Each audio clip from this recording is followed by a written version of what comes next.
Yes officer. Sir आप फ़ौरन पहुंचिए यहाँ। ये औरत अपने शोहर के टुकड़े टुकड़े करके उनका सालन बना रही है। आराम से तसल्ली से बताओ, कह क्या रहे हो? सर यहाँ एक हो गया है और एक औरत है जिसे हमने और मोहल्ले वालों ने पकड़ा है। इस औरत ने अपने शोहर करके उसके टुकड़े टुकड़े कर दिए हैं और उन टुकड़ों को बाकायदा बड़े बड़े पतीलों में डालकर उनका खाना पका रही है। क्या? उसके टुकड़े टुकड़े करके उनका खाना पका रही है?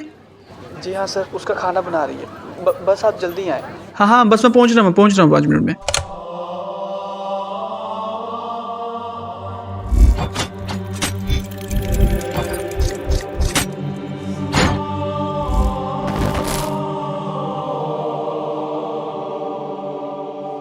आई थिंक आपको इंट्रो टाइटल से अंदाज़ा हो ही गया होगा कि आज हम किस बारे में डिस्कस करने वाले हैं। बट ये कोई फर्जी या फिल्मी कहानी नहीं है। ये इंसिडेंट्स रियल में पाकिस्तान के शहर कराची में 2011 में हुआ था। एक औरत ने अपने ही शोहर करके उसके टुकड़े टुकड़े कर दिए थे। बट ये सब सुनने के बाद बहुत सारे सवाल दिमाग में आते हैं कि एक औरत कैसे एक मर्द को ना सिर्फ कर सकती है बल्कि करके उसके टुकड़े टुकड़े भी कर देती है, और ना सिर्फ टुकड़े करती है बल्कि उन टुकड़ों का खाना पका देती है। आखिर क्यों? इन सभी सवालात के आंसर्स आपको अभी मिल जाएंगे, बट इन आंसर के मिलने के बाद आप भी कहेंगे यार आखिर ये दुनिया में चल क्या रहा है। सो बेसिकली इस औरत का नाम ज़ैनब है और उसके शोहर का नाम अहमद था, और इनकी एक 17 से 18 साल सोनिया नामी एक बेटी भी थे। 22 नवंबर 2011 जिस दिन ये सारा इंसिडेंट स्टार्ट हुआ। अहमद हमेशा की तरह अपने काम से घर वापस आता है और वो घर में नोटिस करता है कि सोनिया घर पे नहीं है। वो अपनी वाइफ ज़ैनब से पूछता है कि सोनिया कहाँ है, एंड वो कहती है कि वो अपने मामू के घर चली गई है। बट अहमद चीखना चिल्लाना शुरू कर देता है कि नहीं, तुम झूठ बोल रही हो, तुम्हारी बेटी किसी के साथ भाग गई है। और इसी तरह झगड़ा स्टार्ट हो जाता है। बट कुछ देर के बाद अहमद कहता है चलो ठीक है, अगर वो तुम्हारे भाई के घर गई है तो उसे फ़ौरन वापस घर बुलाओ। सो ज़ैनब अपने भाई के बेटे ज़हीर को कॉल करती है और उसे कहती है कि घर में ये सब कुछ चल रहा है, तुम जल्दी से सोनिया को वापस घर छोड़ जाओ। एंड वो कुछ घंटों के बाद सोनिया को वापस घर ले आता है, और कुछ देर के बाद ज़ैनब का भाई अल्लाह रखा भी वहाँ पहुँच जाता है। बट इस वक्त अहमद घर पर नहीं होता। सो ज़हीर अहमद को कॉल करता है कि हम घर आ गए हैं। तो कुछ देर के बाद अहमद घर आता है और ज़हीर को मारना शुरू कर देता है और कहता है कि तुम ही मेरी बेटी को भगा कर लेकर गए थे। ये सुनते ही ज़हीर का बाप अल्लाह रखा भी उसे मारना शुरू कर देता है। आप भी सोच रहे होंगे कि ज़हीर का बाप इसे क्यों मारता है। बेसिकली ज़हीर 4 से 5 दिन पहले ही घर से काम के सिलसिले में कराची आया हुआ था, बट वो अपनी खाला के घर नहीं ठहरा था बल्कि अपने किसी और रिश्तेदार के फ्लैट पर ठहरा हुआ था। सो आप समझ रहे होंगे कि ये मामला आखिर किस तरफ जा रहा है। इसलिए अहमद का शक ज़हीर पर था कि यही सोनिया को भगा कर लेकर गया होगा, और जब वो वापस आए तो शक यकीन में बदल गया। इसलिए अहमद के साथ अल्लाह रखा ने भी सोनिया और अहमद को मारा पीटा, और मारने पीटने के बाद अहमद ने एक जंजीर से सोनिया को बांध दिया और ज़हीर को इतना मारा पीटा कि वो सो भी नहीं पा रहा था तकलीफ़ की वजह से। सो अहमद बाहर जाता है और ज़हीर के लिए कुछ स्लीपिंग पिल्स ले आता है ताकि वो आराम से सो सके। सारी रात तो ऐसे ही गुजरती है और सुबह होते ही ज़हीर का बाप अपने घर वापस चला जाता है, और ज़हीर भी कुछ देर के बाद वापस अपने उसी रिश्तेदार के फ्लैट पर जाने लगता है। बट ज़ैनब उसे कहती है कि रुको, मुझे तुमसे कुछ काम है, और उसे एक साइड पे ले जाकर कहती है कि अहमद ने रात से सोनिया को जंजीर से बांधकर चाबी अपनी पॉकेट में डाल रखी है, हमें किसी भी तरह उसकी पॉकेट से वो कीज़ निकालनी होंगी। बट ज़हीर कहता है कि हम ये कैसे करेंगे।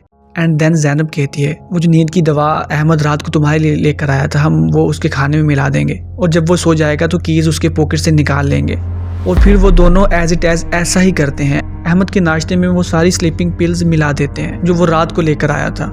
कुछ देर के बाद जब अहमद पर उन स्लीपिंग पिल्स का असर होता है तो वो बिस्तर पर लेट जाता है और गहरी नींद में सो जाता है।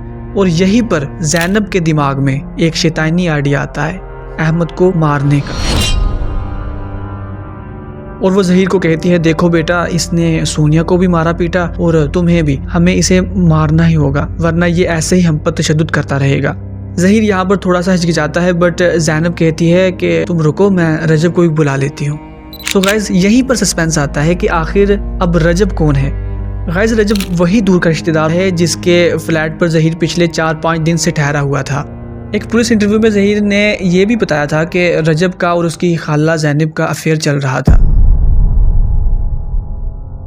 एंड ये रजब ने उसे खुद बताया था कि वो ज़ैनब से शादी करना चाहता है। सो इसी वजह से ज़ैनब ने रजब को कॉल की और उसे घर पर आने के लिए कहा। इसके आने से पहले पहले ज़ैनब ने अपनी बेटी सोनिया की जंजीर को खोला और उसे कहा कि बेटा तुम जाओ काम पर जाओ। सो बेसिकली ज़ैनब और सोनिया दोनों लोगों के घरों में कामकाज करने के लिए जाती थी, तो वो काम पर चली गई एंड तब तक रजब भी घर पर आ गया था। रजब के घर आते ही ज़ैनब ने उसे भी अपने प्लान में शामिल कर लिया। उन्होंने प्लान बनाया कि हम अहमद को सोते हुए ही इसका गला घोंट कर देंगे। तभी उन्होंने सोचा कि अगर इसका गला घोंटते हुए ये कहीं जाग गया तो तभी रजब ने ज़ैनब से कहा कि तुम बाज़ार से एक रस्सी ले आओ। तो वो मोहल्ले में ही एक स्टोर से रस्सी ले आती है और फिर वो मिलकर अहमद को अच्छी तरह उसी रस्सी से बांध देते हैं। बट अहमद का गला दबाने के लिए रस्सी कम पड़ जाती है। तभी ज़ैनब पास पड़ी वही जंजीर उठाती है और अहमद के गले में डालकर तीनों मिलकर बड़ी बेदर्दी से उसका गला दबाकर उसे मार देते हैं। एंड जब अहमद मर जाता है तो ज़ैनब और रजब अहमद की लाश को ठिकाने लगाने का सोचते हैं और ज़हीर से कहते हैं कि जब तुम सुबह की ट्रेन से घर वापस जाओगे तो डेड बॉडी को हम एक बड़े बॉक्स में डालकर तुम्हारे साथ ट्रेन में एज अ लगेज रख देंगे और जब तुम्हारा स्टेशन आएगा तो तुम लाश को वहीं ट्रेन में छोड़ देना और अपने स्टेशन पर उतर जाना।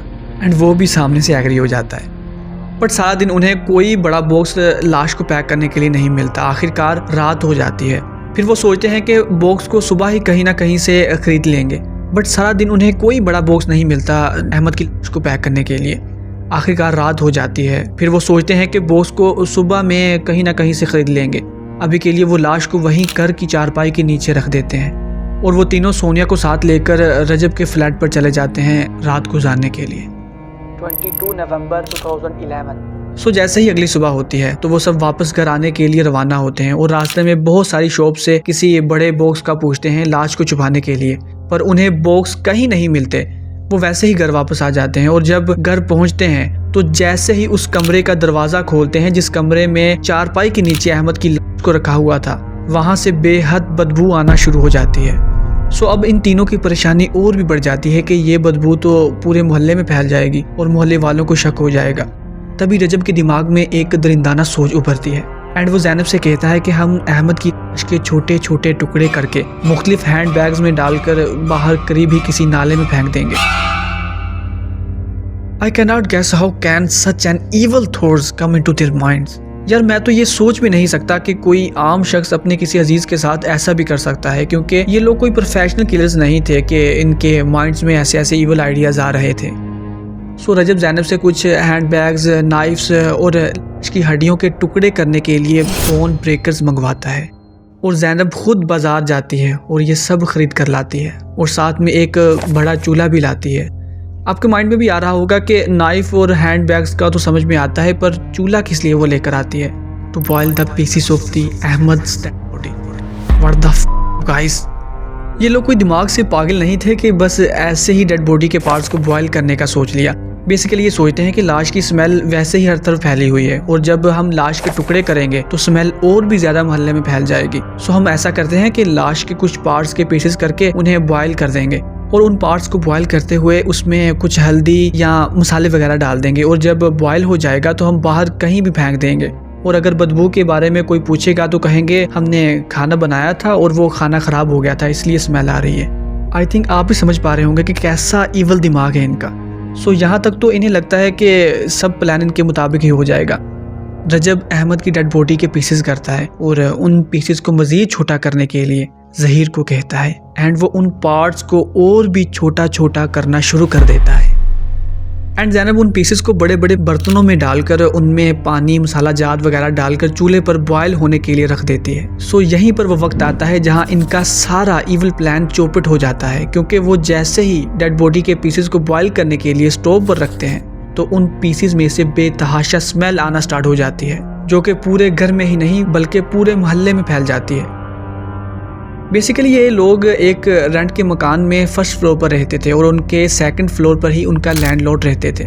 सबसे पहले इन्हें ही वो स्मेल आती है एंड वो नीचे आकर इनके घर का दरवाज़ा भी खटखटाते हैं और काफ़ी देर के बाद ज़ैनब पूरे एतमाद बाहर आती है और लैंडलॉर्ड से कहती है, क्या तकलीफ है, इतनी देर से दरवाज़ा क्यों खटखटा रहे हो, मैं वॉशरूम में थी। आप कॉन्फिडेंस चेक करो इसका। एंड एक इंटरव्यू में मालूम खान का ये भी कहना था कि जब ज़ैनब बाहर आई थी तो उसके चेहरे पर कोई डर या खौफ के असरात तक नहीं थे। एंड जब मालिक मकान उनसे पूछती है कि बदबू कैसी आ रही है फ्लैट से, तो ज़ैनब ने कहा कि मुझे क्या पता, और हड़बड़ाहट में दरवाज़ा बंद कर लिया। तभी लैंडलॉर्ड को ज़ैनब के इस अजीब बिहेवियर पर शक हो जाता है कि कुछ ना कुछ तो गड़बड़ है एंड स्मेल भी तो यहीं से आ रही है। तो वो जल्दी से पुलिस को कॉल करते हैं कि यहाँ पर कुछ ना कुछ तो प्रॉब्लम है, आप आकर चेक करें प्लीज़। इवन उसने पूरे मोहल्ले में बता दिया था और वैसे भी मोहल्ले में पहले से ही शदीद स्मेल की वजह से कोहराम मचा हुआ था। लोग एक दूसरे से पूछ रहे थे कि शायद किसी के घर में कोई जानवर मरा पड़ा हो। वो इतने में जब लैंडलॉर्ड ने भी बताया कि उसने ऐसा कुछ नोटिस किया है इनके घर में, तो मोहल्ले के लोग जमा होना शुरू हो जाते हैं। जब मोहल्ले में हालात संजीदा हो रहे थे तब मोहल्ले से भी ज़्यादा अफरा तफरी ज़ैनब के घर में मची हुई थी, क्योंकि ज़ैनब, रजब और ज़हीर को यह अंदाज़ा हो चुका था कि मोहल्ले वालों को अब पूरा का पूरा शक हो चुका है कि इनके घर में कुछ ना कुछ तो हुआ है। तो उसी पल ज़ैनब रजब को घर से फरार करवा देती है और ज़हीर को घर के अंदर ही छोड़कर खुद बाहर से लोग लगा देती है। और जब लोग और पुलिस आती है और ज़ैनब से बोलती है कि आखिर इसके घर से ये बदबू कैसी आ रही है, और उसे घर की तलाशी देने के लिए बोलती है और कहती है कि घर के लोगों की कीज़ कहाँ हैं। तो ज़ैनब बिना घबराए बोलती है पता नहीं, कहीं गुम हो गई होंगी। एंड देन पुलिस ताला तोड़ने वाली ही होती है। तभी ज़ैनब खुद आगे आकर घर का दरवाज़ा खोल देती है और जब लोग घर के अंदर दाखिल होते हैं तो क्या देखते हैं कि ज़हीर अंदर बेडरूम में बेड के ऊपर टांग पे टांग रखे आराम से लेटा हुआ है, जैसे कुछ भी नहीं हुआ। तभी ज़ैनब खुद पुलिस को बता देती है कि उसने अपने शोहर अहमद का कर दिया है। जब पुलिस उससे डेड बॉडी का पूछती है तो वो बताती है कि उसने डेड बॉडी के टुकड़े टुकड़े कर दिए हैं और उन्हें किचन में पतीलों में डालकर बॉयल करने के लिए चूल्हे पर रखा हुआ है। आप इमेजिन कर सकते हो कि मैं सिर्फ आपको बता रहा हूँ और मुझे गूज़ बम्स आ रहे हैं। सो उन पुलिस वालों और मोहल्ले वालों का क्या हाल होगा। और जब पुलिस वाले पूछते हैं कि लाश के सारे टुकड़े तो यही हैं बट डेड बॉडी का सर कहाँ छुपा रखा है, तो ज़ैनब कमरे में पड़ी चारपाई के नीचे मौजूद एक संदूक की तरफ इशारा करती है। और जब पुलिस वाले संदूक को खोलते हैं तो अहमद का सर उस संदूक में लहूलुहान पड़ा होता है। और जब पुलिस वाले पूछते हैं कि ये आखिर तुमने क्यों किया है, तो ज़ैनब कहती है कि वो सब कुछ बताएगी, बस आप मुझे यहाँ से पुलिस स्टेशन ले जाएं। क्योंकि उसके घर के बाहर बहुत सारा क्राउड जमा हो चुका था जो दहशत और गुस्से से भरा हुआ था। क्योंकि जब हम किसी पर भी जुल्म होता हुआ देखते हैं तो आम हालात में हमें उस मजलूम पर दया आती है, तरस आता है, और वहीं दूसरी तरफ जुल्म करने वाले पर गुस्सा आता है। पर जब आपके सामने एक कटी पटी पड़ी हो और ऐसा करने वाला भी आपके सामने हो तो आपके माइंड में भी यही चल रहा होता है कि इस जालिम के साथ भी अभी इसी वक्त ऐसा ही कर दिया जाए। बट हम में से कोई भी कानून को हाथ में नहीं ले सकता, क्योंकि ये कानून ही होता है जो ऐसे डायमीटर्स बनाता है जिसमें जालिम को सज़ा दी जाती है और मजलूम को इंसाफ दिया जाता है। और इसी से तो हम में और जानवरों में फ़र्क पैदा होता है। बट ऐसे मर्डर्स जो पूरे मुल्क में डर और खौफ फैलाएं, इन्हें टेररिज्म कोर्ट्स के तहत सुप्रीम कोर्ट में फ़ैसला किया जाता है। सो पुलिस ज़ैनब और ज़हीर को बड़ी मुश्किल से पुलिस स्टेशन ले जाती है। एंड देन वहाँ जाकर और भी कई राजों से पर्दा उठता है, जैसे कि अहमद की लाश के तकरीबन 62 पीसेस किए गए थे। और जब ज़ैनब से पूछा गया कि उसने आखिरकार अहमद का क्यों किया, तो वहाँ ज़ैनब बताती है कि उसकी पहले भी एक शादी हुई थी और पहली शादी से उसे सोनिया पैदा हुई थी, बट कुछ रीजंस की वजह से उसकी डिवोर्स हो गई थी। एंड देन उसकी शादी अहमद से हुई और सोनिया जो उसके पहले शोहर की बेटी थी वो भी इनके साथ ही अब रहती थी। और अहमद जो उसका दूसरा हस्बैंड और सोनिया का सौतेला बाप था, वो सोनिया पर बुरी नज़र रखता था। सो इसने गैरत के नाम पर उसे कत्ल कर दिया। She cut her husband into 62 pieces. This case below my mind. एक शादीशुदा औरत जिसकी एक 17 से 18 साल बेटी है, उस औरत का एक्स्ट्रा मैरिटल अफेयर किसी और शख्स से चल रहा है और उसकी बेटी अपने मामू के बेटे के साथ शादी करना चाहती है और उसका सौतेला बाप उससे शादी करना चाहता है। हद हो गई यार। One more thing about Ahmad, जिसे किल किया गया था। पुलिस के मुताबिक अहमद पहले भी कई बार हवालात में कैद रह चुका है, मुख्तलिफ केसेस की बिना पर, जिनमें किडनैपिंग वगैरह भी शामिल है। Thank you so much for the watching. See you soon in the next video. Allah Nigeban.